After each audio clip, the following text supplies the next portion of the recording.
kabeh menungso kuwi duwe kelebihan. Ora ana sing padha. Sing ana kuwi mirip. Didian Bima ajar kanuragan. Emang dheweke duwe kelebihan gelutan.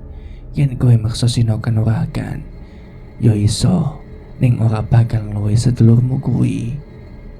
Jelas Simba yang seolah mengerti pertanyaan yang ada di kepala Maya.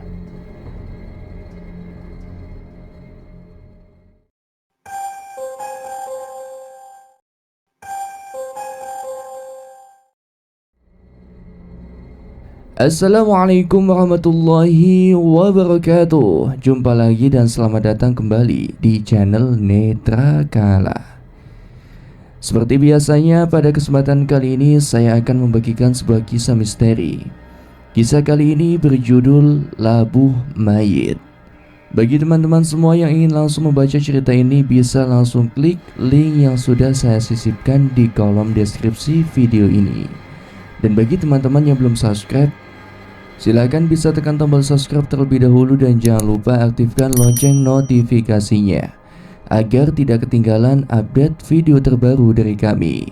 Untuk itu langsung saja, tanpa perlu berlama-lama lagi, kita langsung ke inti ceritanya.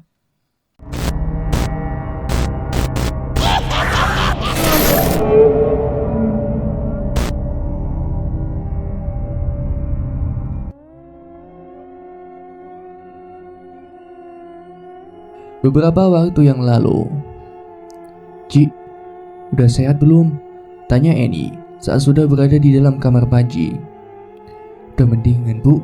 Tadi udah minum obat," jawab Panji parau. "Ya udah, Ibu pergi ke tempat Budi dulu ya. Nanti kalau lapar, makanan itu udah Ibu siapin," kata Eni sambil meninggalkan tempat tidur anaknya. Sedangkan Panji hanya mengiyakan dengan sedikit mengerang. Panji yang mendengar ucapan ibunya itu hanya tersenyum kecut. Dia berharap mendapatkan perhatian lebih, tetapi saat dia sakit pun tetap sama saja. Mendengar suara kendaraan yang keluar meninggalkan rumah, Panji kembali meringkuk di atas kasur. Tok tok tok. Mata Panji kembali terbuka. Jelas dia mendengar suara ketukan dari pintu depan. Enggan sekali rasanya untuk beranjak. Terlebih kepala Panji juga semakin berat rasanya. Namun suara ketukan itu semakin lama semakin kencang. Mau tidak mau Panji beranjak, berniat untuk melihat siapa gerangan yang bertamu di waktu maghrib seperti ini. Dengan melangkah sempoyongan, Panji berjalan pelan-pelan. Nampak sekarang dia bisa melihat siluet seorang perempuan yang tengah berdiri di depan teras rumahnya. Tidak mau membuat tamunya menunggu lebih lama, Panji bergegas untuk membukakan pintu. Kini jelas sekali di depan Panji nampak seorang wanita seumuran dengan ibunya tengah berdiri menatap dirinya. Wanita dengan rambut tergerai serta menggunakan pakaian kebaya yang berwarna hijau. "Maaf Bu, cari siapa ya?" tanya Panji memastikan kalau memang wanita itu tamu di rumahnya. Tidak menjawab pertanyaan Panji, justru wanita itu tersenyum dan berbalik serta melangkah pergi untuk keluar rumah menuju ke jalan raya. Sempat Panji merasa kebingungan, tapi rasa sakit kepalanya benar-benar membuat Panji tidak bisa berpikir. Bergegas dia kembali ke kamar dan segera merebahkan badannya. Baru saja Panji tidur, entah apa yang terjadi. Tiba-tiba saja Panji tersentak bangun. Tubuhnya sudah penuh dan keringat. Sejenak Panji ingin beranjak mengambil minum yang ada di samping tempat tidurnya. Namun seketika tubuhnya terpaku, ada seorang yang tengah mengamatinya dari luar. Jelas sekali itu adalah sosok bayangan seorang. Lama Panji melihat sosok itu, awalnya dia mengira itu hanya imajinasinya. Tapi semakin lama Panji melihat bayangan itu semakin memadat dan terus saja membentuk menjadi sebuah sosok yang belum pernah Panji lihat selama ini. Astagfirullahaladzim, ucap Panji sambil mengusap-ngusap matanya. Namun tetap saja sosok itu masih terus memandangi Panji. Sosok hitam yang berbulu dengan 8 tangan serta taring yang tumbuh tidak beraturan di sekitar mulutnya. Melihat itu sontak Panji langsung merebahkan dirinya kembali dan menutupi tubuhnya dengan selimut hingga kepala. Badannya benar-benar gemetar, bukan karena penyakit yang sedang dideritanya, tapi karena rasa takut yang tidak bisa dikendalikan olehnya. "Bu, Ibu," panggil Panji mencoba untuk mencari pertolongan, tetapi tidak ada jawaban. Rumahnya terasa begitu sepi. "Pak, Bapak!" Sekali lagi Panji mencoba untuk memanggil orang tuanya, namun sama saja tidak ada jawaban. Kini Panji hanya bisa merengguk di bawah selimut, pikirannya benar-benar kacau. Terlebih suara geraman dari makhluk itu juga tak kunjung hilang. Ingin rasanya dia lari, tetapi tubuhnya benar-benar terasa lemas. Dan tiba-tiba, semua benjolan itu muncul. "Setelah kamu melihat sosok itu, Ji?" tanya Maya. Saat Panji berhenti menceritakan apa yang tengah dilaluinya kemarin, Panji pun menggeleng. "Tidak. Setelah itu, aku seperti tertidur kelelahan. Tapi aku kembali terbangun karena mendengar suara riuh gemerincing tapak kuda. Aku gak berani untuk melihat apa yang di luar. Udah cukup dengan sosok yang terus mengamatiku dari arah jendela. Tapi aku tiba-tiba saja, pintu kamarku terbuka dengan keras. Aku kaget. Aku kira itu orang tuaku. Namun ternyata di sana sudah berdiri sosok wanita yang sangat cantik, namun begitu mengerikan," terang Panji sambil menerawang mengingat-ingat kejadian yang menimpanya. "Wanita? Seperti apa wanita itu, Ji?" tanya Bima yang mulai merasa khawatir. Entah kenapa saat mendengar cerita dari Panji, beberapa kali dia merasakan panas di tangan kanannya.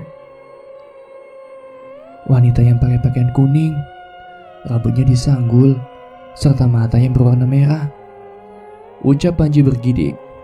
"Lalu, apa yang dilakukan wanita itu?" tanya Maya, yang juga sudah mulai diliputi rasa khawatir dalam hatinya. Jelas sosok yang mendatangi Panji itu bukan sosok yang sembarangan. "Dia berjalan ke arahku dan mengusap-ngusap kepalaku. Aku sama sekali tidak bisa bergerak. Setelah itu seketika menjadi gelap dan paginya keadaanku sudah seperti ini," jawab Panji. Bima langsung menghenyakan tubuhnya ke punggung sofa. Pikirannya benar-benar kalut, ketakutannya benar-benar terjadi. Apa yang Bima lihat dan mimpikan memang menjadi sebuah peringatan untuknya. Tidak perlu orang pintar untuk menggabungkan semua ini. Sudah jelas kalau memang sedang ada yang berniat untuk mencelakai keluarga Panji. "Aku penasaran, Mbak, dengan wanita yang Panji katakan," ucap Bima saat mereka sudah ada di taman belakang rumah Pak D-nya. Sesekali Bima tersenyum simpul, mengingat betapa mereka sibuk memikirkan keselamatan Maya di tempat ini. "Wanita yang mana, Bim?" tanya Maya, yang mencoba untuk mengikuti arah pembicaraan Bima. "Ya, kedua wanita yang menemui Panji. Entah kenapa, setiap kali aku teringat dengan kedua wanita yang kulihat di pantai. Terus saja aku merasakan cempaka kuning selalu beraksi. Apa yang memang semua ini ada hubungannya?" kata Bima, sembari menghisap rokok mencoba untuk mencari jawaban dari semua peristiwa yang dialami. "Aku gak tahu, Bim. Sekarang aku hanya bisa menduga. Saat kau berusaha untuk mengecek apa yang sedang terjadi di rumah Panji, aku dengan jelas melihat energimu keluar dan merambat mengelilingi rumah. Aku berpikir mungkin itulah yang menyebabkan kamu mendapatkan peringatan," ucap Maya. "Lalu, Mbak?" tanya Bima yang masih memandangi sepupunya dengan serius. "Yaitu semua pilihanmu, Bim. Bagiku, kau yang sudah menantang mereka. Kalau semua sudah memperingatkanmu dan kau masih mencoba untuk mencari tahu, berarti sudah jelas kan?" ucap Maya, sambil menolehkan kepalanya ke arah pohon mawar yang ada di taman itu. Bima terdiam dengan apa yang diucapkan Maya. Di satu sisi, dia tidak tega dengan kondisi Panji saat ini. Akan tetapi dia juga merasa penasaran dengan semua rentetan kejadian yang diterimanya akhir-akhir ini. "Simba," ucap Bima lirih. "Kenapa dengan Simba, Bim?" tanya Maya yang mulai keheranan sekaligus waspada dengan Bima. Perasaannya mengatakan kalau Bima sudah memutuskan sesuatu. "Simba pasti tahu sesuatu. Bahkan aku tahu sendiri. Saat aku berhadapan dengan Ki Ganang, dia yang mengembalikan cempaka kuning kepada aku. Aneh kan? Dengan adanya peristiwa yang kualami dan tiap kali aku mengingatnya, pasti cempaka kuning selalu bereaksi," ucap Bima, yang langsung mengangkat tangan kanannya. Tiba-tiba saja udara sekitar menjadi sesak. Angin dingin mulai hadir di sekitar mereka. Maya tersentak dengan perubahan medan energi yang terjadi di sekitarnya. Dia tahu pasti Bima sedang melakukan sesuatu. Benar saja. Di depan mereka saat ini, sosok Rama Sengkono sudah hadir dengan rupa wujud buto yang mengerikan. Meskipun Maya sudah sering melihat sosok itu, tapi tetap saja tubuhnya gemetar saat sosok itu hadir. "Ono opo le?" geram Rama Sengkono yang tengah berdiri menatap Bima dan Maya bergantian. "Bisakah kamu bawa kami bertemu dengan Simbah?" ucap Bima lantang, tanpa mempedulikan kekuatan Maya di sampingnya. "Kami? Siapa maksudmu dengan kami, Bim?" tanya Maya kebingungan. "Ya aku sama kamu, Mbak. Emang siapa lagi?" jawab Bima sambil nyengir tidak berdosa. Rama Sengkono tidak langsung menjawab. Beberapa saat dia terdiam dan menutup matanya seolah sedang berkomunikasi dengan sesuatu yang tidak nampak di mata Bima. "Engkau bengi lakonono tirakat kaya sing wis tak ajarno," kata Rama Sengkono yang langsung saja menghilang dari pandangan Bima dan Maya. "Gila kamu, Bim," ucap Maya sambil beranjak pergi meninggalkan Bima. Tersenyum, Bima tahu sebenarnya sepupunya itu juga sudah lama penasaran dengan sosok Simbah yang dulu pernah menemuinya setahun yang lalu. Malam sudah datang, Bima memutuskan untuk menginap di tempat budenya. Sedari sore Maya selalu mengoceh untuk memikirkan kembali keputusan yang dia buat. Tapi bukan Bima namanya. Kalau sudah berkeinginan, pasti sebisa mungkin dia akan selalu mencoba untuk mendapatkan apa yang dia mau. Terlebih ini menyangkut keluarganya dan Panji. "Sekali lagi, Bim, apa kau sudah mantap dengan pilihanmu itu?" ucap Maya memandang serius Bima. Kini mereka berdua sudah berada di kamar yang Bima tempati 1 tahun yang lalu. "Seriuslah, Mbak. Kalau memang Mbak Maya takut dan tidak mau ikut, aku tidak memaksa," ucap Bima tenang. Bima sadar kekhawatiran yang sepupunya rasakan. Dia tidak mau memaksa Maya. Terlebih apa yang akan dilakukannya sangat beresiko nantinya. Maya terus saja memandang Bima seperti sedang mempertimbangkan sesuatu. "Ya, aku udah berutang nyawa padamu. Setidaknya aku bisa mencegahmu untuk berbuat bodoh nantinya.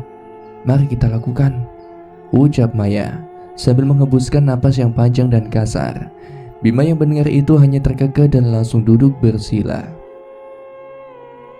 Ini mereka saling berhadapan. Bima sudah berkonsentrasi. Beberapa waktu dia tidak merasakan apa-apa, namun lama-kelamaan Bima hanya mendengar tarikan napas dan detak jantung yang ada dalam dadanya.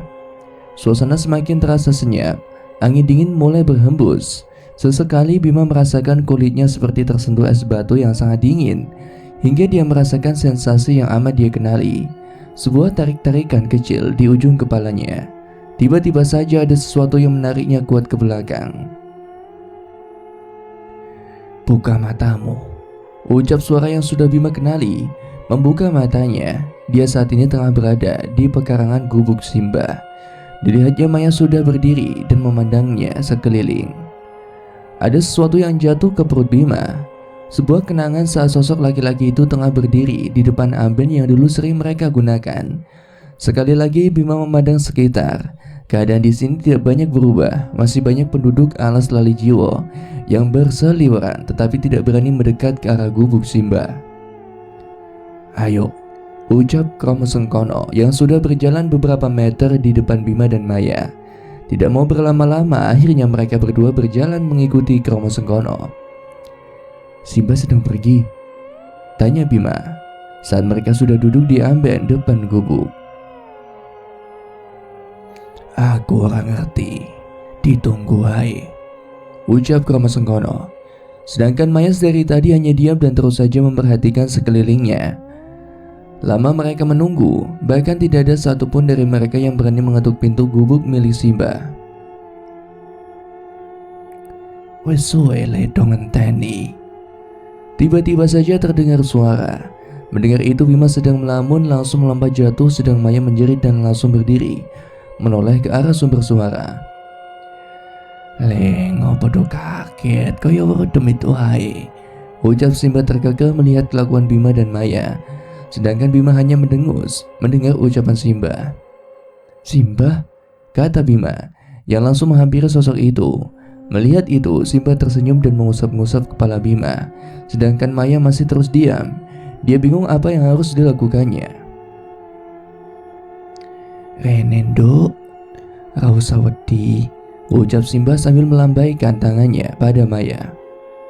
Mendengar itu, Maya langsung melangkah dan mencium punggung tangan Simba. "Wes, do jagongan dhisik, tak mlabu dhisik yo," kata Simba yang langsung beranjak masuk ke dalam rumah. "Wes iki dombeng dhisik, suwe to ora ngombene wedang beningnya Simba," kata Simba yang sudah keluar dari dalam gubuk dan membawa kendi di tangannya. Tidak berlama-lama Bima langsung saja menerima air itu dan langsung meminumnya.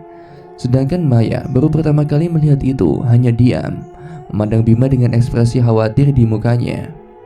"Kenapa, Mbak? Minuman Simba itu enak, Mbak. Bisa bikin badan segar dan kuat," ucap Bima tergagah sembari menyerahkan kendi tanah liat itu ke arah Maya.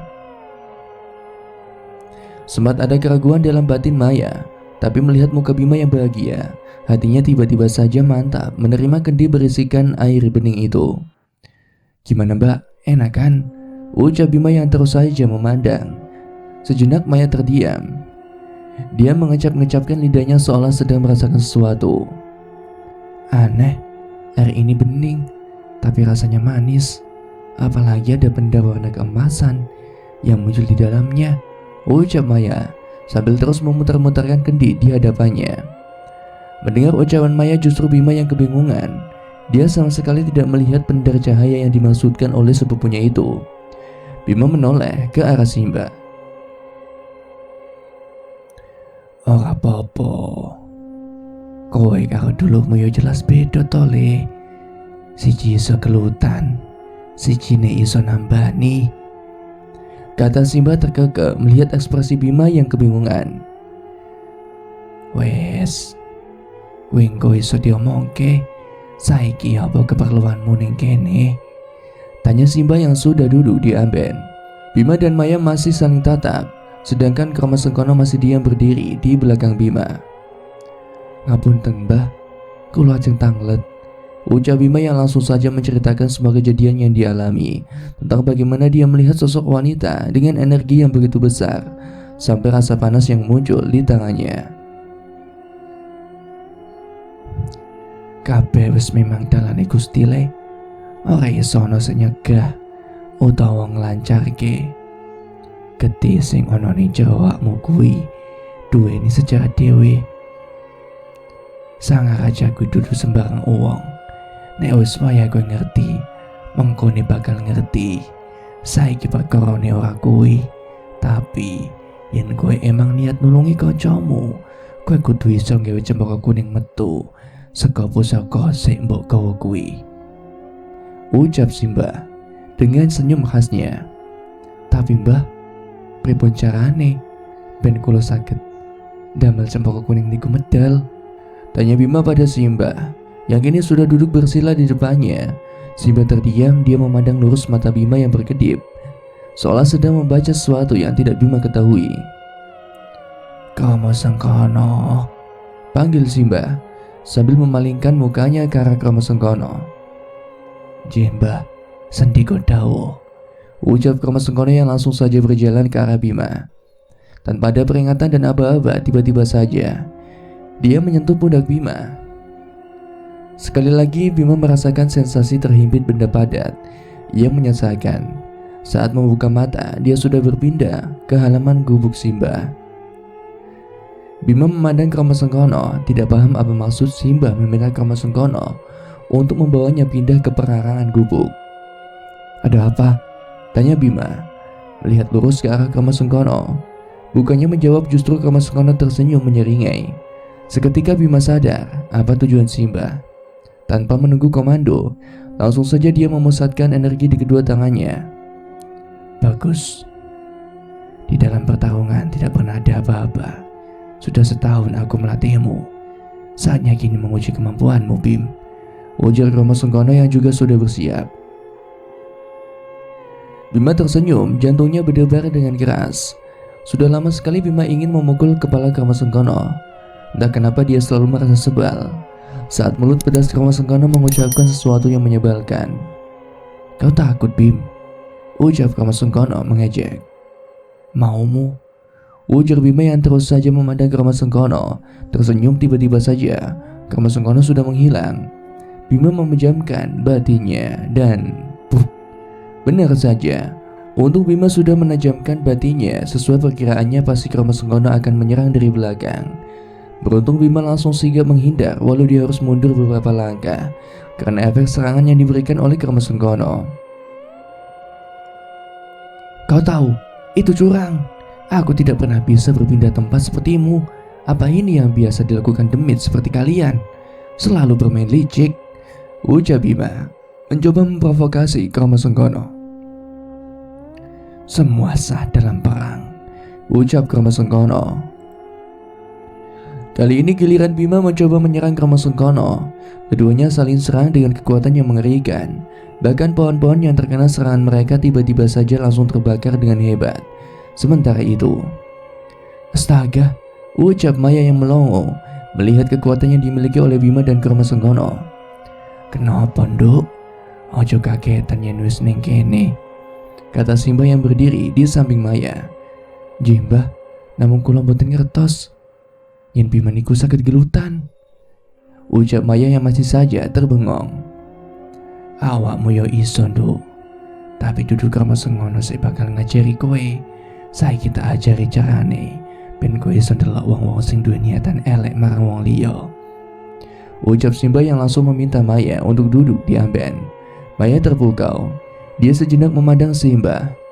"Kenapa, Nduk?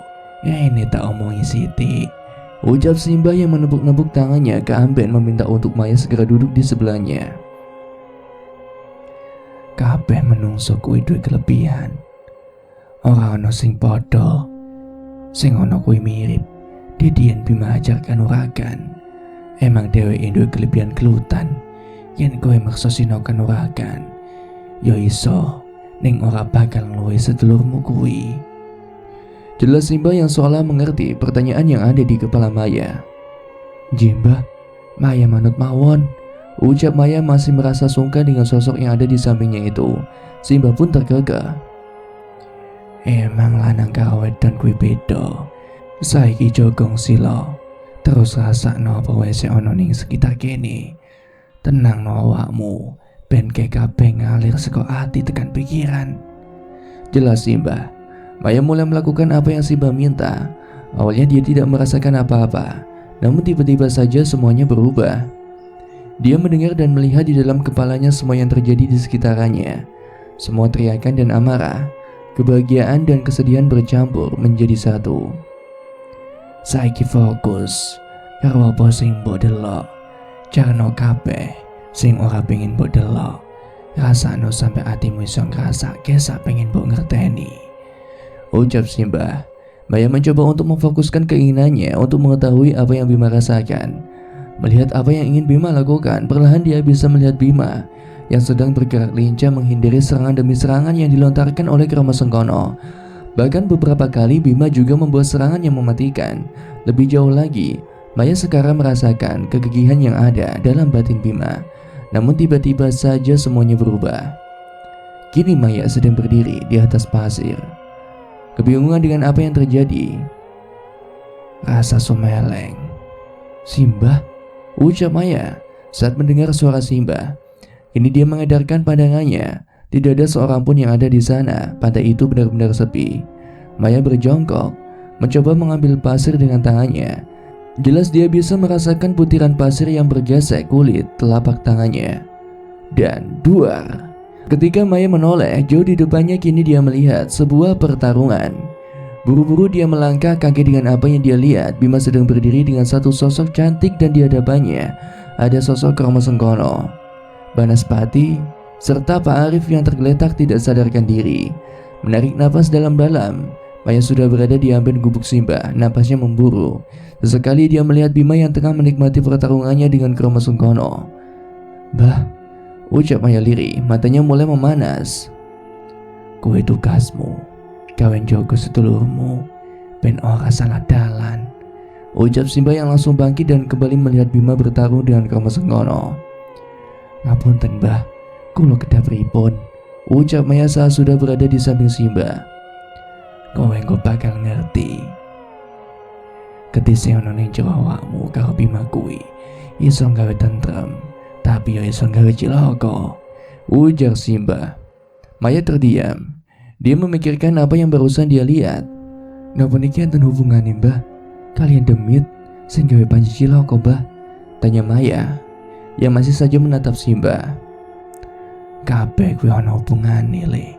Sing aja kowe takjak mrene ben putuku wedok iso jaga sedulure, ucap Simba yang langsung saja menghilang dari pandangan Maya. Tersentak, Maya hanya bisa menghela napas. Sedari awal memang dia sudah curiga semenjak pertemuannya dengan Simba setahun yang lalu. Pasti ada sesuatu yang memang berkaitan antara dirinya dan Bima. Bima sudah terlihat kelelahan, napasnya mulai tersengal-sengal. Wes tekan batasmu cah, ucap Kromo Sengkono menyeringai. Bima tersenyum. Dia benar-benar tidak menyangka kekuatan dari sosok penjaganya begitu hebat. Yang Bima sadari, makhluk itu belum sepenuhnya mengeluarkan kekuatan yang dimilikinya. Kita istirahat dulu, jangan terlalu memaksakan diri, kata Kromo Sengkono yang sudah memudarkan energinya. Tunggu, aku masih bisa bertarung.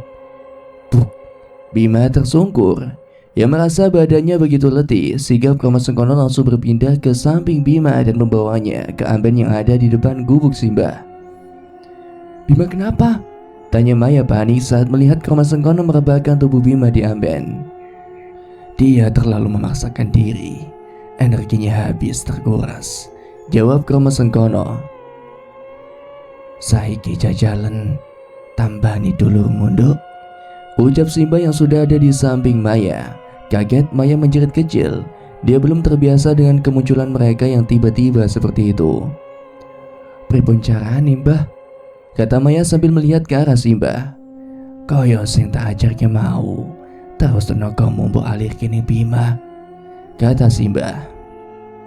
Mengerti, Maya segera berjalan dan duduk bersila di samping Bima. Ia buru-buru menutup mata dan mencoba mengalirkan energinya. Kakean dok, ojo nafsu, tegur Simba saat melihat Bima menggelepar. Sing tenang, ben ngalir dewe, kue gak nambani sukmo. Dudu raga, ojo sampai malah tenaga menggerusak sukmani Bima, derang Simba. Mengangguk kali ini Maya menghela napas berkali-kali. Dia memusatkan perhatiannya untuk menyembuhkan Bima, sekaligus juga melepaskan semua emosi yang ada dalam batinnya. Kini terlihat aliran energi dari Maya merambat ke arah tubuh Bima. Perlahan energi itu seperti tersedot masuk ke dalam tubuh Bima. Simba yang melihat itu hanya tersenyum, sedangkan Kromo Sengkono menggelengkan kepalanya, takjub dengan kemampuan Maya yang langsung bisa belajar dengan cepat. Darah sang raja memang hebat, ujar Kromo Sengkono. Eling pesan gunduk, jaga dulurmu ya, terdengar suara Simba. Berbarengan dengan perasaan seperti tertarik ke belakang, mengerjap Maya sudah berada di kamar Bima. Astaga Bim, ucap Maya yang langsung merangkak ke arah saudaranya. Kini Maya melihat dengan jelas tubuh Bima terbaring ke belakang, dengan posisi kaki masih bersila, serta ada darah keluar dari mulutnya. Dengan buru-buru Maya mencoba membenarkan posisi Bima dan mengelap darah yang hampir saja mengering. Menengok ke arah jam, ternyata sudah hampir subuh. Bima terbangun, badannya begitu sakit dan pegal-pegal. Jam juga sudah menunjukkan pukul 11 siang. Astaga, ujar Bima yang langsung bangkit berdiri. Dirinya benar-benar lelap sekali tertidur. Terakhir dia ingat kalau masih ada di depan gubuk milik Simba. Keluar dari kamar, Bima tidak mendapati seorang pun. Suasana rumah budenya terlihat begitu sepi. Merasa di rumah sendirian, Bima segera pergi ke kamar mandi, berniat untuk membersihkan dirinya. Baru saja Bima melangkah. Udah bangun Bim, ucap Maya yang baru saja keluar dari dalam kamarnya. Loh, kirain sekolah mbak, ngapain kamu di rumah? Tanya Bima keheranan. Males, capek rasanya. Apalagi semalam badanmu demam. Ya udah sekalian aja libur buat nemenin kamu. Buruan sana mandi, Ada yang ingin aku bicarakan, ucap Maya. Bude kemana, Mbak? Tanya Bima saat sudah duduk di taman belakang. Bude lagi ada acara di luar sama temannya Bim. Kenapa, Mbak? Sekali lagi Bima bertanya saat melihat ekspresi dari saudaranya itu seakan sedang memikirkan sesuatu. Aku hanya berpikir, bagaimana kalau aku mencoba untuk mengecek apa yang sebenarnya terjadi dengan Panji. Bima terdiam, mengambil rokok yang ada di kantung celananya dan mulai membakar satu batang. Gimana caranya, Mbak? Tanya Bima bersamaan dengan kepulan asap putih yang keluar dari mulut dan hidungnya. Dia masih belum paham bagaimana cara Maya bisa mengecek keadaan Panji, karena kemarin saja saat mereka di sana tidak melihat apapun. Saat berada di gubuk Simbah, waktu kau sedang bertarung dengan Kama Sengkono, Simbah mengajariku bagaimana cara untuk melihat niatan buruk seorang, kata Maya. Bima tertegun, kembali dia memikirkan perkataan Maya. Di sisi lain dia setuju dengan usulan Maya, tapi di sisi lainnya ia juga khawatir. Entahlah, Mbak, sebenarnya aku setuju sih dengan usulanmu, tapi aku juga khawatir dengan apa yang pernah aku lihat dan kurasakan saat bertemu dengan makhluk itu. Sedang aku sendiri juga masih belum tahu bagaimana caranya mengeluarkan cempaka kuning, ucap Bima sambil mengangkat tangan kanannya dan memperhatikan seksama. Maya pun diam, ia berpikir, benar Bim, kita masih terlalu muda. Lebih baik kita lihat dulu semuanya, kata Maya sambil mengangguk-anggukkan kepalanya. Tapi aku juga penasaran dengan kemampuanmu, Mbak, kata Bima tersenyum jahil. Maksudnya, ujar Maya. Ini perasaannya mulai tidak tenang. Dia tahu persis ekspresi dari Bima jika sudah seperti itu. Ya, idemu itu bisa kita coba. Toh kita juga mau membantu Panji kan? Maya mendejakkan lidahnya. Dia paham dengan maksud Bima. Sedikit menyesal, memang awalnya dia hanya ingin mencoba, namun sekarang justru malah seperti menguji kekuatan yang dimilikinya. Tenang, Mbak, kita punya teman yang bisa kita andalkan, ujar Bima tersenyum saat melihat Kama Sengkono sudah muncul di hadapannya. Mereka diam cukup lama, sama halnya seperti seorang anak remaja lainnya. Kadang mereka masih mengikuti nafsu secara terburu-buru, bahkan sampai tidak memikirkan resiko yang akan mereka terima. Namun di balik itu semua, Bima dan Maya hanya ingin membantu teman mereka yang sedang terkena musibah. Lalu bagaimana denganmu, Bim? Cempaka kuning, tambah Maya saat melihat alis Bima yang terangkat. Sekilas Bima melihat ke arah Kama Sengkono, mencoba mencari jawaban. Ono waktune pas mengko kowe butuh cempaka kuning. Saiki tinggal niatanmu. Cempaka kuning ora mung sekedar pusaka, ucap Kama Sengkono. Bima termenung, dia berpikir mengingat-ingat kejadian saat dimana cempaka kuning masuk dan mengendalikannya. Wadah, ujar Bima lirih. Seketika Kama Sengkono tersenyum. Maksudmu, Bim? Tanya Maya kebingungan. Kali ini dia memalingkan kepalanya ke arah Bima dan Kama Sengkono bergantian. Cempaka kuning selalu muncul saat aku sedang terjepit. 2 kali dia menggunakan tubuhku. Pertama, saat bertemu dengan Gediswari, dan yang kedua, saat berhadapan dengan Dewi. Dan kalau memang benar, berarti yang harus kulakukan adalah memperkuat diriku dan juga membuat hubungan atau koneksi dengan cempaka kuning. Begitu kan? Jelas Bima bersemangat. Kama Sengkono mengangguk dan tersenyum. Sekarang, apa efeknya ketika aku harus berlatih denganmu setiap hari? Tanya Bima pada Kama Sengkono. Ora sak mung perkara sinau kanuragan, kowe mung sebagian niatan, tedeke ati, lan nafsumu. Dek. Bima terdiam kali ini, otaknya berputar cepat. Memori kecil tiba-tiba mencuat ke atas permukaan ingatannya. Teringat dengan ucapan Pak Arif kalau semua tergantung dengan Bima. Jika dia berniat untuk melakukan sesuatu yang buruk, maka mereka akan melakukan hal yang sama. Begitu juga dengan sebaliknya. Sementara itu Maya hanya diam dan terus memperhatikan. Dia masih menerka-nerka apa yang sedang saudaranya itu pikirkan. Wes paham, ujar Romo Sengkono.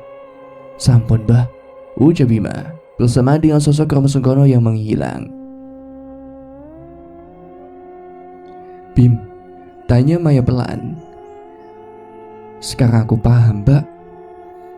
Cempaka kuning akan muncul jika aku sebagai wadahnya sudah siap dan mampu untuk menampung energinya, terang Bima. Tunggu Bim, apa maksudmu dengan wadah? Bisa saja nanti justru malah dia yang mengendalikan dirimu seutuhnya, kata Maya sedikit panik. Bima terdiam, ia memejamkan matanya. Tidak Mbak, bukan seperti itu. Berbeda dengan Gediswari saat mencoba menguasaimu, sukma aku tidak keluar. Dia masih tetap di tempatnya. Kupikir karena energi kami yang sudah menyatu satu sama lain. Dan jika teoriku ini benar, maka semua ini masih ada hubungannya dengan darah sang raja. Jelas Bima. Maya terpana. Dia tidak mengira kalau Bima bisa berpikir sejauh itu. Teringat dengan wejangan Simba, Maya hanya tersenyum dan mengangguk, berniat mulai saat ini dia akan lebih memperhatikan Bima. Siap-siap Mbak, setelah ini kita akan pergi ke rumah Panji. Beruntung kalau kita bertemu dengan orang tuanya, kata Bima yang mulai beranjak meninggalkan tempat duduknya. Sedangkan Maya masih terdiam mencoba meyakinkan hatinya kalau apa yang akan dilakukannya itu tidak akan membuat masalah baru. Udah siap? Tanya Bima yang sudah nangkring di atas motor miliknya. Enggak. Aku aja yang di depan Bim. Aku masih mau hidup lama, protes Maya. Dia masih trauma dengan cara Bima mengemudikan sepeda motor. Udah yuk, kalau kamu yang bawa bisa besok pagi kita baru sampai di tempat Panji, kata Bima yang mulai menstarter kendaraan yang dinaikinya. Maya pun hanya pasrah. Berkali-kali dia menghela napas dalam-dalam. Sepanjang perjalanan Maya hanya diam, hatinya tidak pernah berhenti untuk berzikir. Sungguh sangat gila. Bima mengendarai motornya dengan kecepatan di luar nalar. Satu hal yang Maya ingat-ingat, dia harus memberitahu Sekar untuk segera menjual motor sport yang dibelikan untuk Bima, agar tidak ada korban selain dirinya. Turun Mbak, ujar Bima 20 menit kemudian. Kenapa sih mukamu? Besok kalau udah ngerasain beda tempat bareng Romo Sengkono gak bakal kaget kamu Mbak, kekeh Bima saat mendapati wajah Maya yang memucat. Belum lagi lututnya yang gemetaran. Kalau rencana kita gagal setelah diboncengin kamu dan aku mendapat trauma psikologis, lihat aja Bim, obat penenang yang kau minum tidak akan pernah manjur, geram Maya. Mendengar itu justru malah Bima tertawa dan langsung saja berjalan ke arah gerbang rumah Panji. Maya segera mengajar Bima yang sudah masuk ke dalam pekarangan rumah. Bim, tunggu, panggil Maya. Bima segera berhenti dan membalikkan badannya.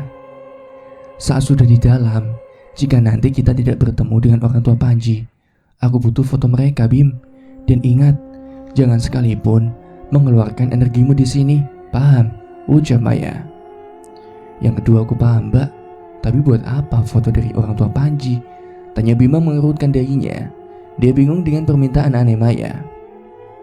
Aku bisa ngecek dari mana saja Bim, asal udah tahu nama dan wajah dari orang yang ingin aku lihat, dan aku tidak mau melakukannya di sini, jelas Maya. Tersenyum Bima hanya mengangguk, mengerti dan langsung saja berpaling melanjutkan berjalan ke arah teras rumah. Tok tok tok. Assalamualaikum. Lama Bima mengetuk dan mengucap salam, tapi sepertinya sedang tidak ada orang di rumah Panji. Kau tahu Mbak, bagaimana kalau Panji sudah masuk sekolah? Ujar Bima nyengir merasa bersalah. Astaga, bego kamu Bim, ujar Maya kesal dan langsung saja duduk di salah satu bangku yang ada di sana. Sudah 1 jam lebih mereka menunggu hingga Bima melihat ada sebuah mobil yang masuk ke dalam pekarangan rumah. Sepertinya itu mereka Mbak, ujar Bima yang sudah berdiri dari duduknya. Benar saja, kini mereka melihat keluarga Panji tengah keluar dari mobil bersama satu orang yang belum pernah Bima lihat. Bim, udah lama? Tanya Akbar sambil menyalami Bima. Enggak Pak, barusan datang, jawab Bima. Sejenak Bima memperhatikan ke arah Panji. Entah kenapa dia melihat ada kekosongan di sorot mata temannya itu. Ya udah, ayo masuk dulu, girang Akbar yang diikuti oleh Bima dan yang lainnya. Gimana kondisi kamu Ji?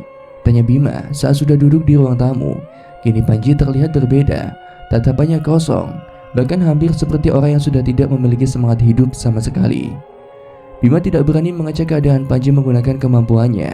Selain peringatan dari Maya, kini laki-laki dengan pakaian serba hitam itu terus memperhatikan Bima dan Maya bergantian. "Kenalin Bim, ini Ki Suratno yang akan mengobati Panji," terang Akbar. Bima hanya tersenyum dan mengangguk ke arah Ki Suratno. "Emangnya Panji kenapa, Pak?" tanya Bima pura-pura. Dia mencoba untuk mencari tahu lebih banyak apa yang sedang ingin dilakukan oleh keluarganya itu. "Ya mungkin kamu gak bakal percaya Bim. Udah beberapa waktu Panji seperti ini. Dibawa berobat ke dokter tidak ada perubahan. Sekarang ya mau gak mau kami coba pengobatan alternatif," kata Ki Suratno. "Saat ini Panji sedang terkena guna-guna," jelas Akbar. "Guna-guna Pak? Emangnya siapa Pak yang sudah ngelakuin?" kata Bima mengerutkan dahinya. Di sebelahnya Maya terus saja terdiam dan melihat ke arah Panji. Sesekali dia melirik ke arah Akbar dan Ki Suratno. "Entah Bim, Bapak juga gak tahu," ucap Akbar dengan nada getir. "Terus ngobatinya gimana Pak?" tanya Bima. Terus saja dia menggali informasi, tidak menjawab. Kini Akbar justru melihat ke arah Ki Suratno. "Nanti ada semacam ritual yang harus dilakukan. Demit yang ada di tubuh Panji itu harus segera dihilangkan," jawab Ki Suratno. "Sebaiknya kita siapkan sekarang Pak," lanjutnya sambil berpaling ke arah Pak Akbar. "Bima," kata Pak Akbar, "kalau boleh saya mau nemenin Panji Pak," ucap Bima memotong ucapan Akbar. Maya langsung saja menolehkan kepalanya ke arah Bima. Ingin sekali dia menjitak kepala bocah itu. Akbar terlihat bingung dengan permintaan Bima. "Sudah, biarkan mereka ikut Pak, asal tidak mengganggu proses ritual yang sedang saya lakukan nanti," ucap Ki Suratno menjawab kebingungan Akbar. Setelah itu mereka menyiapkan beberapa perlengkapan yang ditempatkan di ruang keluarga, seperti kasur untuk tempat berbaring Panji, serta beberapa kembang, kopi hitam, air putih, kemenyan, dan dupa. Bima yang melihat itu sedikit geram. Setahu dirinya justru syarat-syarat yang digunakan malah bisa mengundang sosok lainnya. Kini Panji diminta untuk tiduran. Ki Suratno juga sudah duduk bersila, serta membakar kemenyan dan dupa di depannya. Beberapa menit berlalu, semua nampak normal, hingga tiba-tiba saja tubuh Bima sedikit tersentak. Ada sesuatu yang hadir. Napas Bima mulai terasa sesak dan putus-putus. Hidungnya seketika membaui air laut dan garam yang begitu pekat. "Tenang Bim," bisik Maya yang sudah memegangi lengan Bima. Suasana di ruang keluarga Panji sudah berubah. Udara yang awalnya terasa hangat kini berganti menjadi hembusan angin tipis yang dingin. Tepat di depan mereka, Bima melihat lagi sosok yang pernah ditemuinya saat Panji kesurupan di sekolah. Iya, dia makhluk hitam berbulu dengan mata merah serta memiliki 8 tangan dan gigi yang mencuat tidak beraturan. Kini dengan jelas Bima mendengar napas dari sosok yang ada di depannya. Giginya saling bergeletak. Tiba-tiba saja bulu kuduk Bima meremang dengan hebat. Bahkan dia merasakan pegangan tangan Maya yang menguat. Sosok demit itu kini terus saja memandang Ki Suratno yang masih duduk bersila dan membaca mantra. Hingga tiba-tiba saja sosok itu seperti tersenyum dan piar. Gelas kopi dan air putih yang ada di atas tambah seketika pecah, seolah ada orang yang menaruh petasan di dalamnya. "Bocah wingi sore arep main-main," geram sosok itu. Bima sudah siap jika tiba-tiba saja sosok itu menyerang. Mau tidak mau dia harus mengeluarkan kemampuannya. Namun sepertinya sosok itu hanya tertarik dengan Ki Suratno yang kini sudah mengangkat sebuah keris. Sosok itu masih terus saja memandangi Ki Suratno. Sesekali kepalanya meneleng ke kanan dan ke kiri hingga teriak Ki Suratno. Kejadian itu terjadi begitu cepat, tidak ada yang bisa mencegahnya. Bima yang melihat itu syok dan matanya membulat. Ki Suratno tiba-tiba saja menghujamkan keris yang dipeganginya ke arah betis miliknya. Panik, Pak Akbar langsung saja menghambur ke arah Ki Suratno. Sedang Bu Eni yang sedari tadi diam kini hanya bisa berucap istighfar berulang kali. "Bocah goblok, bari kesuk mamu jadi dua nyai," ucap sosok demit sambil tertawa keras. "Bim, bantuin bapak Bim," kata Akbar panik. Tersadar Bima langsung beranjak dan membantu Pak Akbar untuk membawa Ki Suratno ke dalam mobil miliknya. "Bima, Tolong jaga Panji sebentar ya. Bapak sama ibu bawa Ki Suratno ke rumah sakit, ucap Eni ketakutan. Bima pun hanya mengangguk. Buru-buru dia masuk ke dalam rumah. Di sana Bima mendapati Maya masih berdiri diam melihat Panji dan sosok demit yang ada di depannya. Bima sudah bersiap jika harus bertarung dengan sosok itu. Namun entah kenapa, justru demit itu hanya tersenyum dan seketika menghilang dari pandangan, dibarengi dengan Panji yang mulai terbangun. Lah, apaan ini?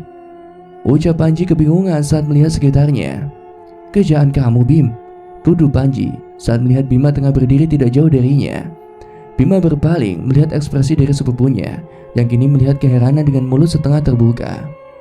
Kamu aja Mbak yang cerita, ucap Bima yang langsung saja berjalan ke arah teras. Kamu beneran gak inget, Ji? Tanya Maya saat mereka sudah duduk di teras depan. Panji pun menggeleng. Seingatku tadi bapak sama ibu ngajak pergi berobat.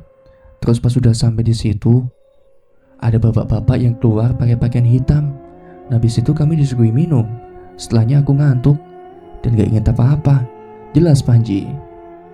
Sirep, kata Bima singkat.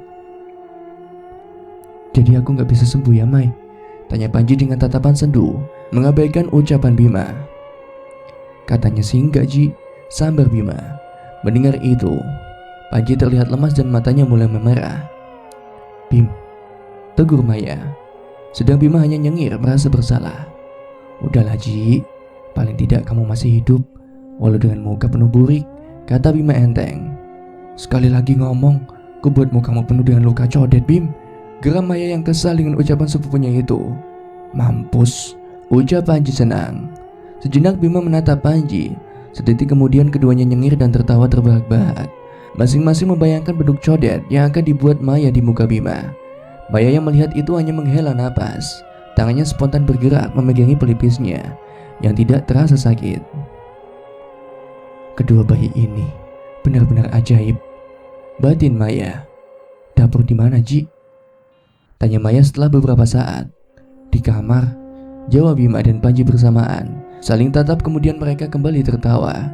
Sedangkan Maya yang kesal langsung saja beranjak ke dalam rumah. Sebenarnya Maya tidak berniat untuk ke dapur. Dia hanya ingin memastikan ke dalam rumah Panji. Siapa tahu bisa menemukan petunjuk lainnya. Lama banget, Mbak? Tanya Bima saat mendapati Maya berjalan ke arah mereka, membawa nampak dengan 3 gelas minuman. Ke toilet tadi. Setelah orang tuamu pulang, kita balik ya, Ji. Takut dicariin, kata Maya yang sudah berpaling menghadap Panji. Iya, Mai, jawab Panji menganggukkan kepalanya.